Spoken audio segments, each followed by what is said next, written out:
Right, so hello everyone. Good morning, afternoon, evening. Thank you all for joining me today. Today we're gonna cover a very interesting topic, which is related to the governance model required in Salesforce projects. A quick intro at the beginning. So my name is Tamim. I am the Salesforce European Chief Technology Officer at Capgemini. I am a Salesforce CTA. I have around 17 years of experience in information technology, software development, and business consultancy. I came from a software development background, starting at my early career, then switched to Salesforce about something like 10 years ago. I've led several Salesforce rollouts across multiple verticals, and yeah, I'm the author of the Becoming Salesforce Certified Technical Architect book. So a quick look at our agenda for today. We're gonna cover, this governance dilemma for Salesforce project. What makes Salesforce projects special compared to other platforms? Why has many Salesforce projects struggled with quality despite the existence of some sort of a governance body? And then we kind of discuss a little bit a market confusion around the required governance body for Salesforce. We're going to discuss what is actually required, what is the right governance model for Salesforce itself. And then we're going to talk about the CTA role or the senior architect role, defining and implementing Salesforce governance model. What is the expected from you as a senior architect or as a CTA in the future or in the present? And then finally, we're going to talk about how to implement a scalable Salesforce governance model in an easy, and step-by-step way. So starting with the first topic, and maybe I can start with a quick observation from my end. I mean, throughout my career, I've actually seen many examples of how software governance, in particular, software governance in general, probably particular to Salesforce, or the lack of it actually, can negatively impact a project success. So this impact can vary from poor user adoption to suboptimal solution performance. In some extreme, unfortunate cases, it might lead to more, unfortunate events such as data leaks or a complete meltdown. This is not necessarily a challenge specific for Salesforce, but it's probably felt in that space for some factors. I mean, obviously, one of the easy answers is the fact that we are in the Salesforce industry, so we hear a lot about Salesforce relevant projects. But other factors can be that the fact that Salesforce itself is a solution, is a platform that is meant to cut down the additional development efforts and help the teams focus on business benefits and business specific processes enhancements that can help them elevate their CRM solutions. So business tend to kind of drive the agenda in Salesforce relevant solutions, sometimes even with not much input from IT or from the technical teams. There is always a desire for a highly agile delivery of business requirements. This is, a kind of a common trend in the market, even like, more than 10 years ago. And there is a general perception that introducing a governance model might actually add an unacceptable layer of delay, might introduce a bottleneck, might introduce a little bit, might hinder that desire for rapid and agile delivery. One of the other you know factors probably that contributes to this is the fact that the nature of Salesforce itself as a rapid low code application development environment might give the impression or might lead to believing that changes can simply be made with less planning. Quickly, let's create this change, let's implement it quick, let's oh yeah, I believe that it should be done that way, let's do it that way. And in some occasions, perhaps you guys have encountered this as well. These changes might actually take place in the higher level environments, like production environments, which we all know that it's um, the first no-go sin in the book. Um, Overall, cloud and SaaS are still relatively new to many enterprises, despite the fact that they have been in the market for a while now. But not all the enterprises are that much familiar with the SaaS concepts. What can be done, what can't be done. They don't necessarily have an example to follow from previous projects or previous implementations.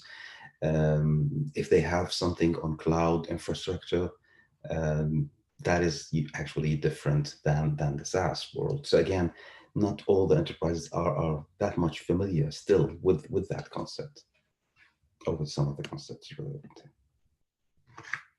Here we have some examples. And, I'm sure that you guys have encountered some of these examples in your life. I'm sure that you have a lot more to add to these. But, one of the examples would be like, some clients would say, well, how I ended up with 80% of my functionalities custom developed, instead of, what I've been promised originally, which is like, 2080.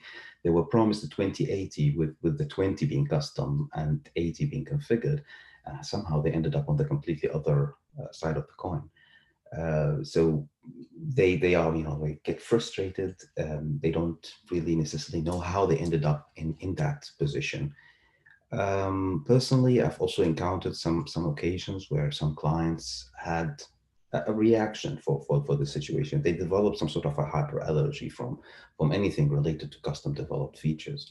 They even introduced very tedious and long processes around any kind of requirement to introduce a custom developed feature, basically to deter their teams from introducing any custom developed features. But we all know that sometimes custom developed features are actually the right choice. Sometimes that is actually the right thing to do. But again, bad experiences might lead to these kind of decisions. Um, you might encounter this situation where the team, the delivery team, developed the same feature twice, or even might be more. Could be parallel teams, could be the same team, but different generations. We all know that there's a high attrition rate in the market for Salesforce, and they might end up developing the same feature more than once. Or they might end up developing a feature that becomes obsolete in the next Salesforce release, or in a very short time. And you can tell me, if you have encountered this before, but in some occasions, you might inherit a Salesforce platform that is underperforming, or a Salesforce solution that is underperforming, and you don't find any kind of documentations that describes how these functionalities were developed, or how these functionalities were delivered or implemented, and why. Why have they been done that way? You encounter a particular functionality. Of course, it's normally contains a lot of components. It's not that simple, but it's like a big module, and it's underperforming. It has a lot of problems, for any reason. But there's nothing documented that tells you why it has been developed that way. Why the people who developed it took this decision. Why have they introduced this custom object? Well, they have something standard.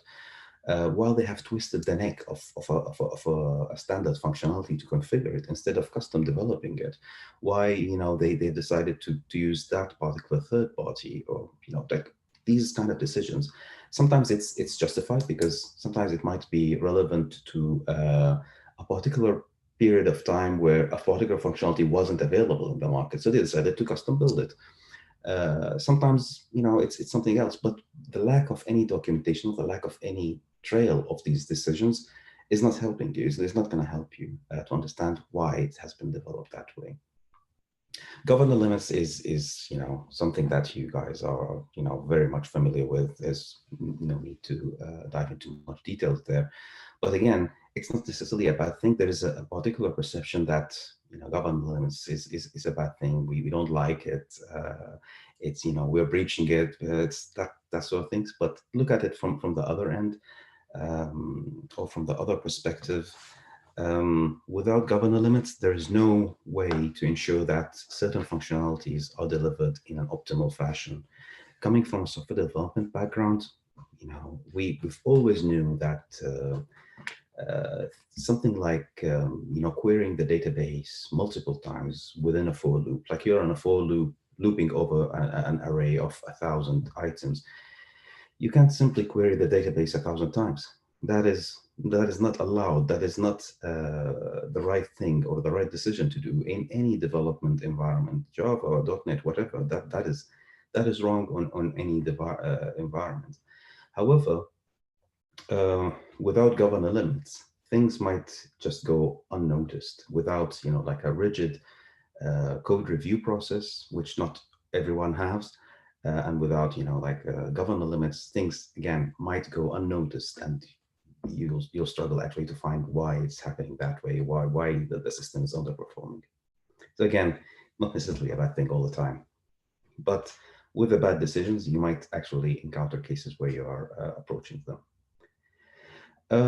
Again, some other use cases where clients complain that they're unable to introduce any new feature, because once they introduce anything new, a lot of other things, a lot of the other existing things started to fall apart. A bit unfortunate case, I would say. Salesforce has now for years promoted the concept of a center of excellence, and as part of a governance body, a body that includes business and technical members around the same table to discuss, everything related to Salesforce. The term itself is not new. It has existed for years and years before before Salesforce started to promote it. And this could be, again, one of the reasons why there's different interpretations for it. Some companies that name it in a different name, they give it different names, like C4E, Center of Expertise, Network of Experts, etc., etc. And again, due to the different interpretations of the body, you might actually miss a very important capability that you should aim to have within your governance body. The process of validating the design of key user stories should not be underestimated. That is actually the part where things can go wrong most. That particular area, validating how each particular functionality is going to be developed, implemented, not necessarily developed, is the part that, most of the things that can go wrong, could happen. And again, it's the interpretation of the center of excellence. The term design authority itself and platform authority itself has been used sometimes. Again, these terms are not new. They are well known in software world, well known in the enterprise world.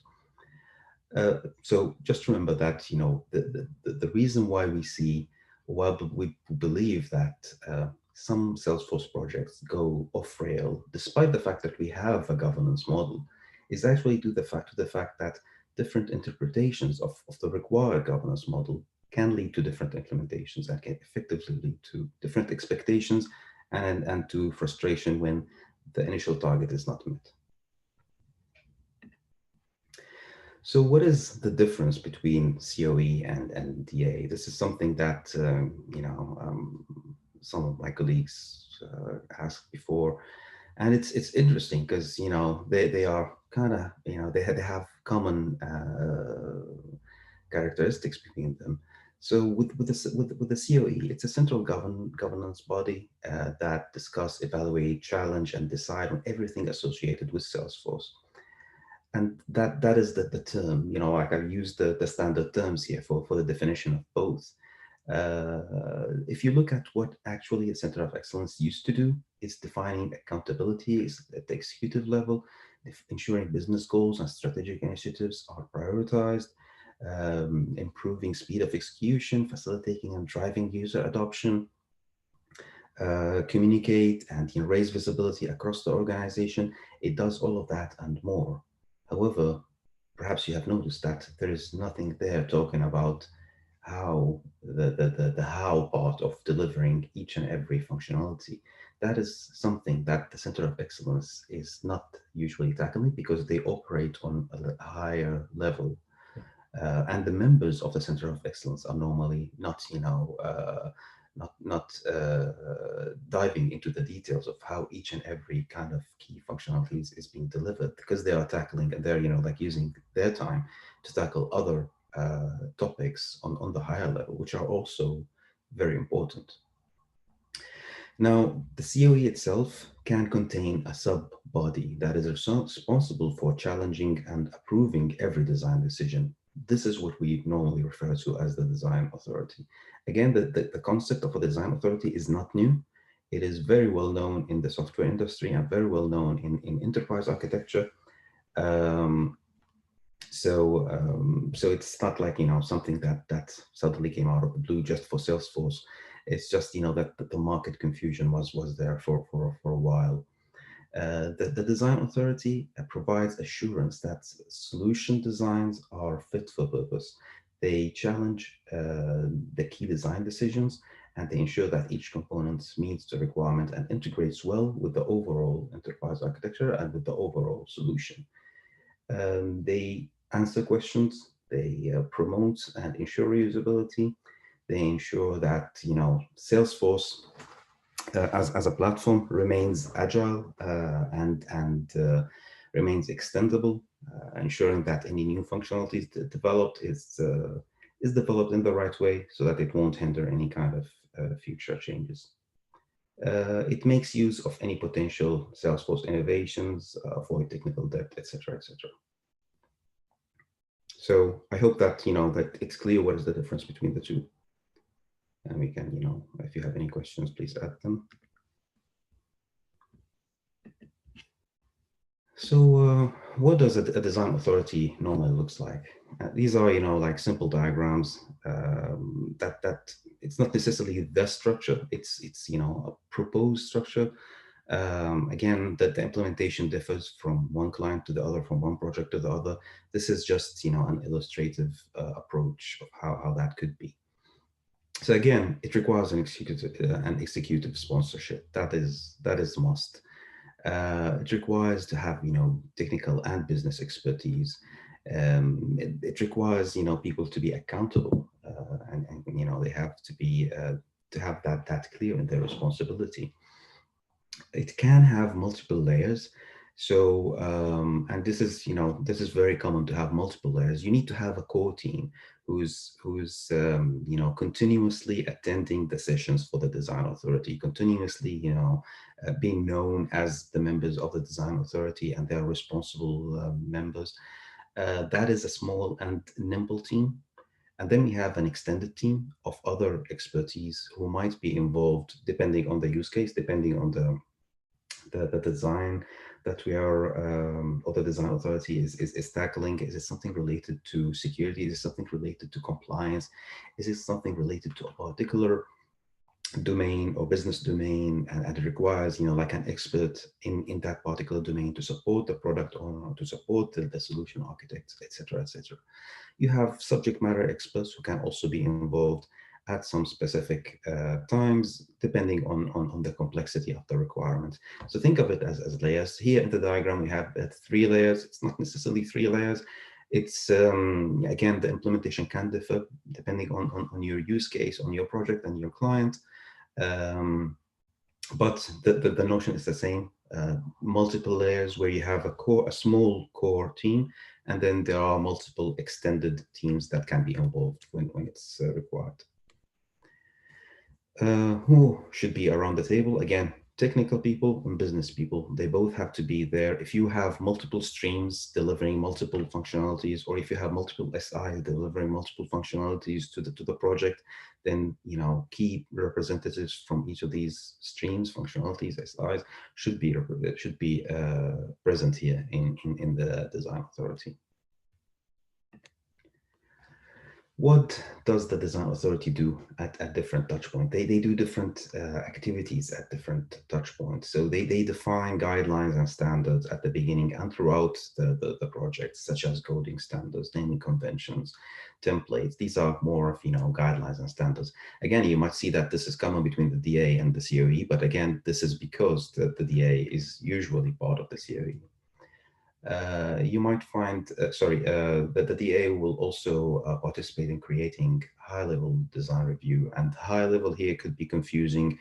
I personally prefer the word right level rather than high level, because we're not talking about, we're gonna build this functionality using custom or standard, and that's it. No, we're gonna go a little bit more into the details, not to the details that, what are you gonna write in each line of your custom developed code, but something in between. That's the right level. You need to dive into the details, but not too much into the details, not be consumed by the details. There's also the ad hoc support, surgery support. At any time, whenever the DA is needed, they will be involved in these ad hoc support surgeries. They get, expert input. They provide expert input on complex requirements and, functional or technical design reviews, or, provide the solution or propose solutions from their own. What it does, what it does not, this is also important. They meet on a regular basis. They form a single point of contact. The design authority is going to be known to all the different projects, all the different streams, or even if it's just one project, one stream, but they will be known as the single point of contact for any kind of, questions, requirements, design review, etc. They will advise and they will review the solution blueprint, provide feedback, improve the design if necessary. um, Typically there will also be, someone who's responsible of rubber stamping the design. At the end of the day, the group is coming up with, a bunch of options, and at the end of the day they decide which is the right option, and there will be someone rubber stamping that decision. They establish targets for reuse components. They support resolution of architectural issues. What they do not do is that they don't guarantee that what has been agreed in the design is actually delivered. They're not going to follow up with the implementation of these functionalities. So uh, yeah, so they're not going to follow up with the implementation of these functionalities. So, is what we agreed on is actually being delivered. This is not what is seen as part of the design authority. Perhaps some of the members in the design authority are actually responsible for this, but again, the entity itself is not responsible for this. They don't rewrite solutions. If the solution is not accepted by the design authority, it will be pushed back to whoever came up with the solution, which is normally the lead architect on a particular stream, or, the architect of a particular user story, depending on the structure, and they will push it back and they will ask, for adjustments, perhaps provide some hints, some tips, like some suggestions. But again, they will not rewrite the entire thing. They will not review every line of documentation, spelling, or, obviously this is obvious, but it's worth mentioning it here. They will not go into the detailed review. As I mentioned, it's the right level, not high level, not low level. We're not creating, like very detailed estimates. What are you going to get with the DA structure? What kind of key benefits? There are plenty, but I decided to, like maybe focus on these. There's the DA will bring you a good level of standardization in design processes. If you're working with multiple teams or multiple SIs or multiple vendors, you will notice that there's a different, difference in the processes, different in the way particular design decisions are taken and perhaps even documented. So the DA will bring that kind of harmonization, that kind of standardizations across these different teams. It will also create that forum, that community that enables alignment on a very not a very deep level, but in a deeper level than what you have, what you can have on PI planning level, for example, or a release planning level, where you have everyone discussing, the requirements on high level. Here, you have that alignment happening on a deeper level. And this actually what increase the potential for reusing components, modules, etc. because we're talking about the people who actually deliver these functionalities. You're talking about the, with the mechanics, not with the, with the salesman who's selling you the car. Uh, it provides the perfect process to continuously develop, monitor, adjust, and track the design. Again, the design in some occasions might have been created at the beginning of the project, and then eventually it will run out of time, it will run out of date. This process with the DA, it keeps, refreshing that design and keep ensuring that it's, really up to date. The DA activities creates a very valuable artifact, which is what we call the decision log. That is the very important artifact that the DA will ensure that it's created. Obviously, it's something that we encourage people to create even before or without a DA, but the responsibility is not clear with the DA the structure in place.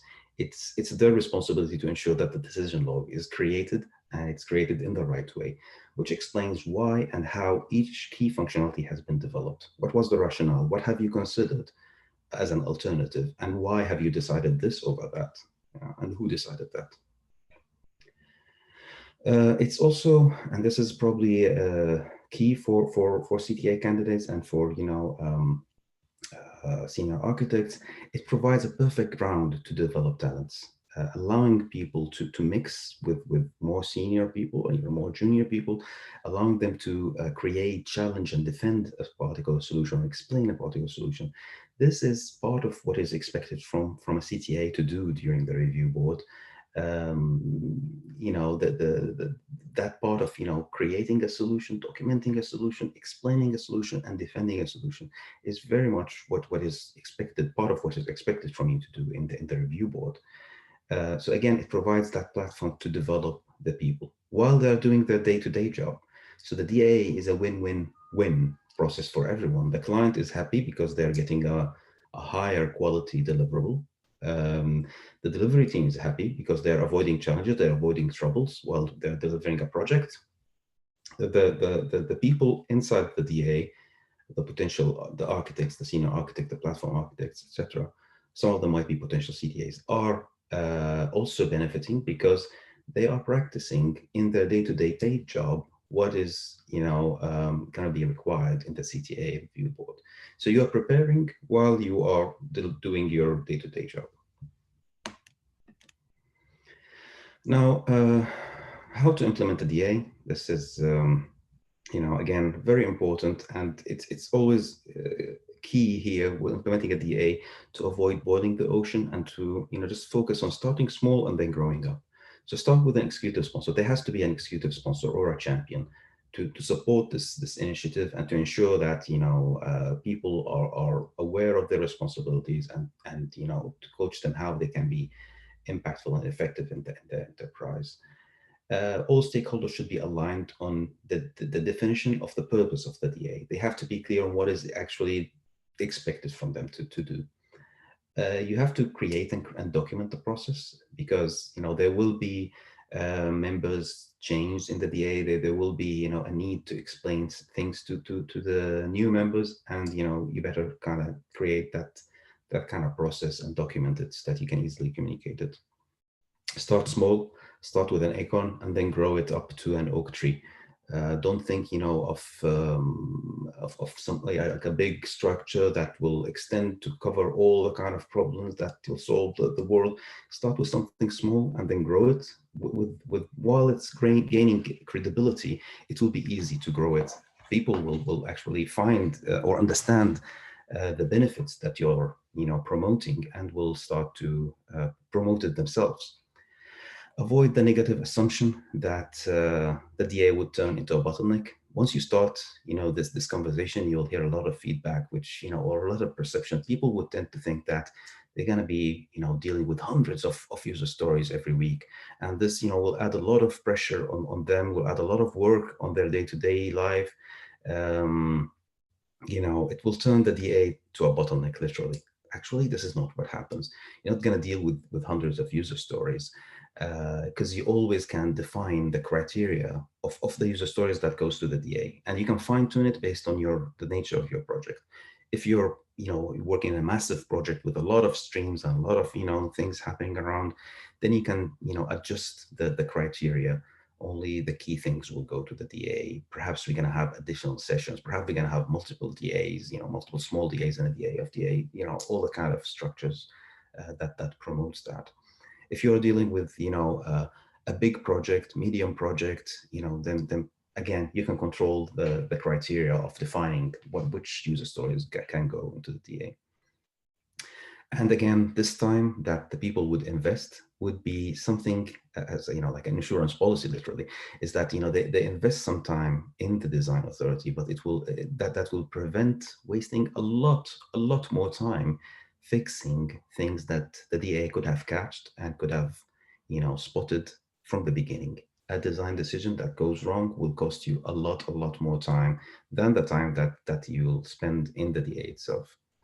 Keep the number of participants in the core team as a workable number, as I mentioned, small and nimble, but ensure that you can extend whenever needed. So that was all for today. I hope I didn't use too much time. Thank you, and I think now, Amit, we can move to the Q&A. Yep. So I see a couple of questions into the chat window. I will request our audience, if you want to unmute yourself, feel free to unmute and ask a question directly.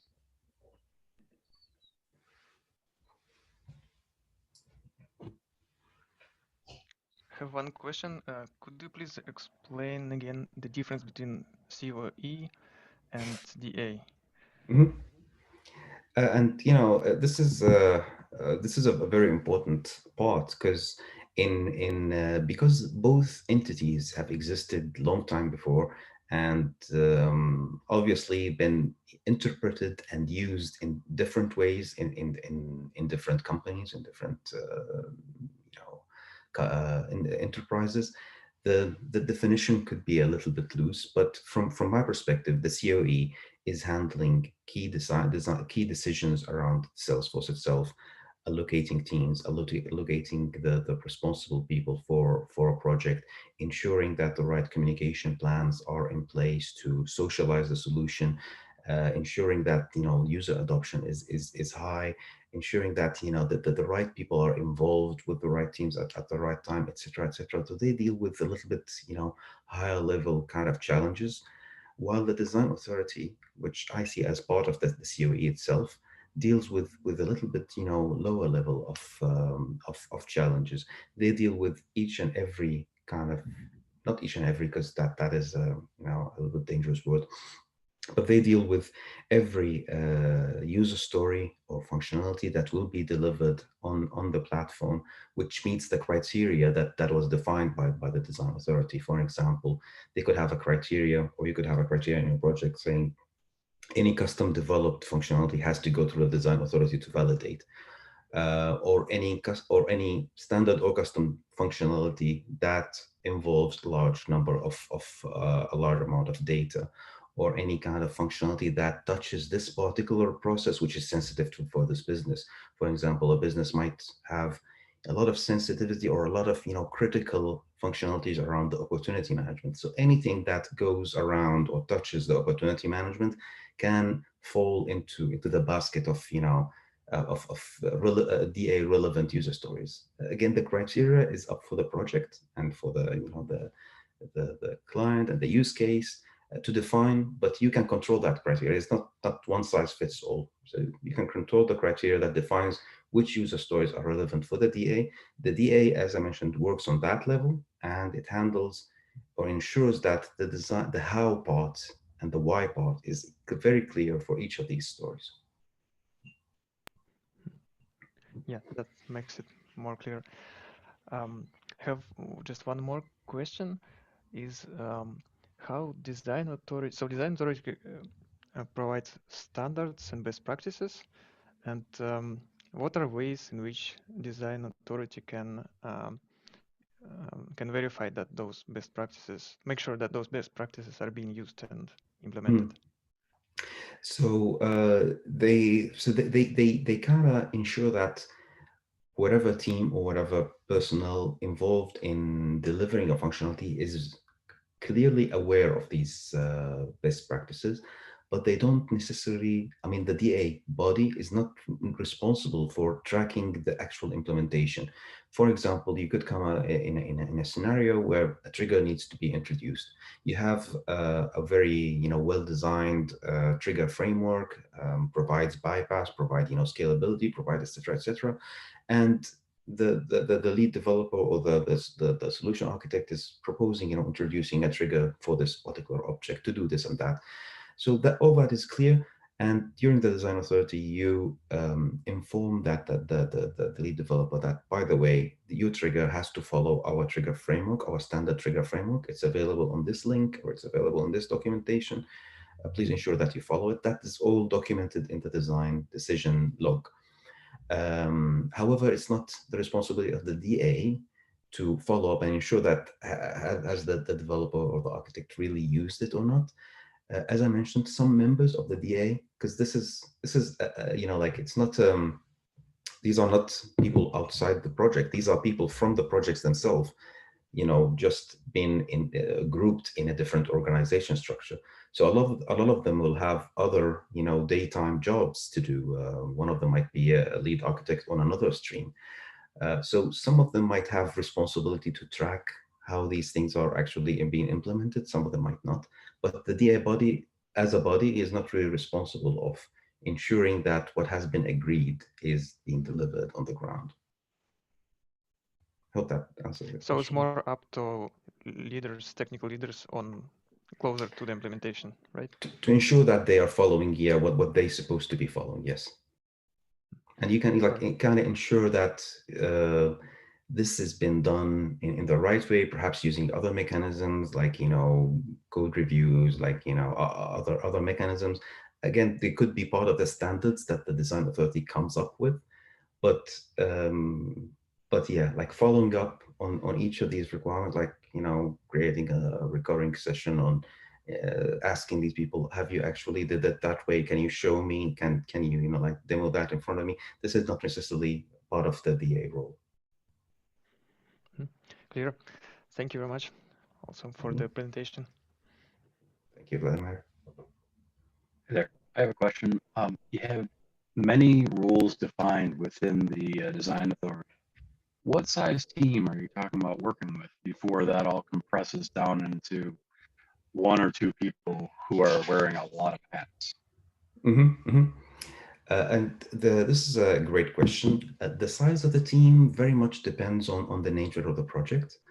In smaller projects, you find out that yes, there are a lot of these roles are actually hats where wore by the same people, but you need to ensure that you have the right representatives around the table. You have to have people who represent the business part of the product and the technical part of the product, and you try to avoid these situations where there's only one person who's taking the technical decisions, because no matter how good we become, we're still, like human. We all make mistakes. One brain makes mistakes, two brains makes less mistakes, so if you have more people around the table, without making the, like without inflating the core team, but like you have the right structure. Again, I can't really come up with a number exact, because this is not something that can fit any kind of project. In some projects that I worked with, we had around 5 to 6 people as part of the core team. In some other project, this number was around 12 to 13. These are regular people who showed up in every project, but again, it's really the size of these projects were completely different. So up to you to decide, but just make sure that you have a representative from business and from technical, and the representative from technical must be more than one person, must be 2 or 3 persons, so that they can share the ideas, they can challenge each other, they can reach out to the right conclusion from their perspective. At the end of the day, again, we are all human. We all make mistakes. So even if you have a team of 5 or 6 of guru technical architects, they might actually decide with the wrong approach eventually. But they did their best. it's not going to be always 100%. There's no perfect solution, but it's going to increase the quality, obviously, because you're going to be able to nail down more or spot out more problems ahead. Thank you. Cheers. Hi, I have. So typically in an enterprise project, there are multiple streams involved, and Salesforce is being just one of them. There could be a custom application, there could be a ERP system, identity, things like that. So mm, does the representative from each of these systems need to be part of the DA, or would it be part of the COE? That's a great question. And again, this is where I mentioned earlier that the DA itself, you can think of it as multiple layers, or as like a box within a box. Within the core team, you have the people that should be around the table every single time, every single session. So we're talking about normally 2 sessions a week, an hour each or half an hour each, depending on how big the project is, how the project is, and how many people are involved. But these are people who should be there every time. Whenever we're talking about enterprise solutions, obviously you're spot on that there will be ERP architects, there will be enterprise architects, there will be integration architects, there will be other architects. These, I see them in most cases to form the extended team. So they don't necessarily attend every sessions, but they attend the right sessions, the relevant sessions for them. So when we are talking about, or when the pipeline for the DA, because there's obviously a pipeline for DA that needs to be developed, the DA members will be able to see what is upcoming into their sessions for tomorrow, for example. So again, the criteria of developing that pipeline is up to you. Some company says, like the pipeline has to be there at a day before the next DA meeting, for example, or 2 days ahead of the DA meeting, whatever. But there's a pipeline, and you can see from the pipeline which stories are relevant to which kind of functionalities, who would be best to be involved. So I see there's a story relevant to an ERP, for example. So in that case, these people from the ERP, which I have defined earlier as part of the extended team, should be involved in this. So they will be aware, they will be made aware, and we will involve them into that discussion. But they don't necessarily need to attend each and every session. Thank you. Cheers, sir. Anybody have more question? Hey, Tamin, thanks for the session. I have a question here. Yeah, sure. Yeah. So for, implementing the COE, is there any criteria or the parameters which we use, like, okay, for this project, we definitely have to have COE, or for this project, we will probably be better off without a COE? Do we get around like this kind of situations as well? For the COE, as I mentioned, it deals with higher level kind of challenges. So it's normally it becomes more required with the bigger the project gets, the more complex the project gets. The COE becomes more and more required. For the DA, I see it as something required all the time, unless it's a very small project, with a very small team, like 3, 4, 5 people who are they themselves, like everyone in that team. So there's no need for aligning, because they literally know each other already, and they work with each other every day. So these are the exceptional cases where a DA might not be required, although they still need to maintain a decision log, a design decision log. But for every other projects bigger than that, the DA will be required. And again, even if it sounds at the beginning like, this is an additional effort that we need to do, it will pay. It will pay for that, because the next time you find out that your design decision have saved you hundreds of hours in fixing and in worrying and in meetings and in other challenges, where endless kind of challenges that we can think of, that is the time that you're going to be like very happy that you actually implemented the design authority. Yeah, thanks for that. I think the cost of not having a DA is much much greater than having one. Well said. Thank Yeah. you. Yeah. Thank you. Hey, Tamim, Shibu here. I have a question. So let's say you have a service organization that you have about 30 to 50 projects running parallelly together, right? And some of them are small, some of them are large. Sometimes you have like only a few people, like, just developers working on a project with the client teams, okay? So in this particular case, would it be better to set up the D as a separate team, or do you still suggest to have people from projects? Yeah, that's a great question. In some occasions, you can have big enough pipeline to create a DA that is only, that's their only day activity. As you mentioned, in like if you're dealing with something like 30 different parallel projects at a time, it makes sense to have a dedicated DA team, because likely they will have more than 2 sessions a week. They'll have multiple sessions a week, and they will have a lot of other activities that follows up the sessions. In other cases, it's easier to use members of the same team, because then you need to worry about less things about allocating people and finding budget for that. But again, in some occasions when the project is really massive, yes, you might have a dedicated team. Got it. Thank you. Cheers.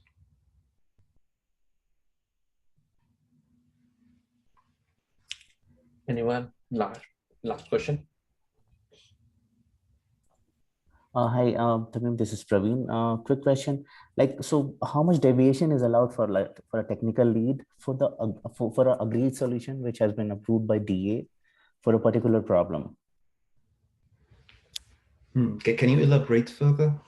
So DA has approved some design, and a particular solution has been identified for a problem. How much flexibility we give to the technical lead to stick to the solution versus deviation?